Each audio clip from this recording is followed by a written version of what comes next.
IB ഉദ്യോഗസ്ഥയുടെ ആത്മഹത്യയിൽ ആരോപണ വിധേയനായ സഹപ്രവർത്തകനായി തിരച്ചിൽ. സുഗാന്തിനെതിരെ നിലവിൽ തെളിവില്ലാത്തതിനാൽ പ്രതി ചേർക്കുന്നതിൽ പോലീസ് നിയമോപദേശം തേടും. അക്കൌണ്ടും ഫോണുകളും അന്വേഷണ സംഘം വിശദമായി പരിശോധിക്കുകയാണ്. കാര്യക്ഷമമായ അന്വേഷണം വേണമെന്നാണ് മേഘയുടെ കുടുംബത്തിന്റെ ആവശ്യം.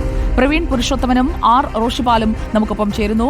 സുഗാന്തിന്റെ ഭാഗത്തു നിന്നുണ്ടായ സമ്മർദ്ദമാണോ മകളെ ജീവനെടുക്കുന്നതിലേക്ക് എത്തിച്ചത്? പ്രത്യേകിച്ചും ഈ പണമിടപാടടക്കം നടക്കുകയും മരണവേളയിൽ മേഘയുടെ അക്കൗണ്ടിൽ വളരെ പണം കുറവായിരുന്നു എന്നതും ഈ സംശയം ബലപ്പെടുത്തുന്നു എന്നാണ് അവർ കഴിഞ്ഞ ദിവസമൊക്കെ പ്രതികരിച്ചത്. ഏറ്റവും പുതിയ വിവരങ്ങൾ എന്താണ് പ്രവീൺ? Good morning Sujaya. ഇന്നിപ്പോൾ മേഘയുടെ കുടുംബം അവരുടെ അഭിഭാഷകരുമായി ചർച്ച നടത്തുന്നുണ്ട്. പ്രധാനമായും ഈ ബാങ്ക് അക്കൗണ്ട് സ്റ്റേറ്റ്മെന്റ് ഇതുവരെ അവർ പുറത്തുവിട്ടിട്ടില്ല. അത് IBക്കും ഒപ്പം തന്നെ പോലീസിനും മാത്രമേ അവർ കൈമാറിയിട്ടുള്ളൂ. പ്രധാനമായും മേഘയുടെ പിതാവ് മധുസൂദനൻ കഴിഞ്ഞ ദിവസങ്ങളിൽ പറയുന്ന ഒരു കാര്യം എന്നുള്ളത് ശമ്പളത്തുക മുഴുവനായും ഈ സുഗാന്തിന്റെ ബാങ്ക് അക്കൗണ്ടിലേക്ക് ട്രാൻസ്ഫർ ചെയ്തിരുന്നു. ആ ഒരു നിർണായകമായിട്ടുള്ള തെളിവാണ് ബാങ്ക് അക്കൗണ്ട് സ്റ്റേറ്റ്മെന്റിൽ നിന്നും അവർക്ക് ലഭിച്ചത്. നേരത്തെ തന്നെ ഈ സുഗാന്തും മേഘയുമായി സൗഹൃദ ബന്ധമുണ്ടായിരുന്നു. ഇരുവരും ഒരുമിച്ച് ചെന്നൈ ഒപ്പം തന്നെ എറണാകുളം തുടങ്ങിയ സ്ഥലങ്ങളിലേക്കൊക്കെ യാത്ര ചെയ്തിരുന്നു. അതിൻ്റെ യാത്രാരേഖകൾ ഉൾപ്പെടെ പിതാവിൻ്റെ കൈവശം കിട്ടിയിരുന്നു. അങ്ങനെയാണ് ഇരുവരും തമ്മിലുള്ള സൗഹൃദ ബന്ധം പിതാവ് മധുസൂദനൻ അറിഞ്ഞത്.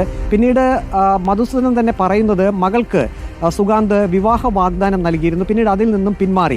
അപ്പോൾ ഈ മരണകാരണം ഒരുപക്ഷെ സുഗാന്തിൻ്റെ ഇത്തരത്തിലുള്ള മോശപൂർവമായിട്ടുള്ള ഇടപെടൽ ആയിരിക്കാമെന്നാണ് പിതാവ് ഇപ്പോഴും സംശയിക്കുന്നത്. അത് പോലീസിനെ അറിയിക്കുകയും ചെയ്തിട്ടുണ്ട്. പക്ഷേ അതേസമയം അന്വേഷണ ഉദ്യോഗസ്ഥർക്ക് സുഗാന്തിനെ ഇതുവരെ കണ്ടെത്താൻ കഴിഞ്ഞിട്ടില്ല. ഇപ്പോൾ കുടുംബം തന്നെ ഒരു സംശയം ഉയർത്തിയിരിക്കുന്നത് ഒരുപക്ഷെ മുൻകൂർ ജാമ്യാപേക്ഷ തേടാനുള്ള ഒരു ശ്രമത്തിൻ്റെ ഭാഗമായിട്ടായിരിക്കും സുഗാന്തും ഒപ്പം തന്നെ മറ്റു കുടുംബാംഗങ്ങളും ഒരുമിച്ച് ഒളിവിൽ കഴിയുന്നത് എന്നാണ് ഇപ്പോൾ കുടുംബം സംശയിക്കുന്നത്. അതുകൊണ്ട് തന്നെ എത്രയും വേഗം തന്നെ സുഗാന്തിനെ കസ്റ്റഡിയിൽ എടുക്കണമെന്നും പിതാവ് പറയുന്നുണ്ട്. മറ്റൊന്ന്, മേഘയുടെ ഫോണിലേക്ക് ഏറ്റവും അവസാനം വന്ന കോൾ എന്നുള്ളത് സുഗാന്തിൻ്റേതാണ്. അത് മാതാപിതാക്കൾക്ക് മനസ്സിലാക്കാൻ കഴിഞ്ഞിട്ടുണ്ട്. പക്ഷേ മേഘയുടെ ഫോൺ ആ ഒരു അപകടത്തിൽ പൂർണ്ണമായിട്ടും തകർന്ന അവസ്ഥയിലാണ്. ഇനിയിപ്പോൾ പോസ്റ്റ്മോർട്ടം റിപ്പോർട്ട് ലഭിക്കേണ്ടതുണ്ട്. ഒപ്പം തന്നെ ഈ ഫോറൻസിക് സയൻസ് ശാസ്ത്രീയമായിട്ടുള്ള പരിശോധനാ ഫലങ്ങൾ കൂടി ലഭിക്കേണ്ടതുണ്ട്. അതിനെല്ലാം അവർ കുടുംബാംഗങ്ങൾ കാത്തിരിക്കുകയാണ്. ഏതായാലും ഈയൊരു മരണത്തിൽ സുഗാന്തിനെ കസ്റ്റഡിയിലെടുത്ത് ചോദ്യം ചെയ്തെങ്കിൽ മാത്രമേ അതിൻ്റെ യഥാർത്ഥ കാരണത്തിലേക്ക് കാര്യങ്ങൾ പോകൂ എന്നാണ് മാതാപിതാക്കൾ പറയുന്നത്. മറ്റൊന്ന്, മേഘയുടെ സംസ്കാര ചടങ്ങ് നടന്ന ദിനം സുഗാന്ത് അങ്ങോട്ടേക്ക് വന്നിട്ടില്ല. സാധാരണഗതിയിൽ പണമിടപാടുകൾ നടക്കുന്ന, അതായത് മേഘയുടെ ബാങ്ക് അക്കൗണ്ടിൽ നിന്നും പൂർണ്ണമായിട്ടും ശമ്പളത്തുക സുഗാന്തിൻ്റെ അക്കൗണ്ടിലേക്ക് പോകുന്നു. അപ്പോൾ അങ്ങനെയുള്ള ഒരു ബന്ധം ഉണ്ടായിരുന്നപ്പോൾ, അതും മാത്രവുമല്ല ഈ വിവാഹം കഴിക്കാമെന്നൊക്കെ പറഞ്ഞിരുന്നു, ഒരുമിച്ച് യാത്ര ചെയ്തിരുന്നു. അങ്ങനെയൊക്കെയുള്ള ഒരു സുഹൃബന്ധമുള്ളവർ ഒരാൾ മരിക്കുമ്പോൾ സ്വാഭാവികമായും സംസ്കാര ചടങ്ങിൽ പങ്കെടുക്കേണ്ടതാണ്.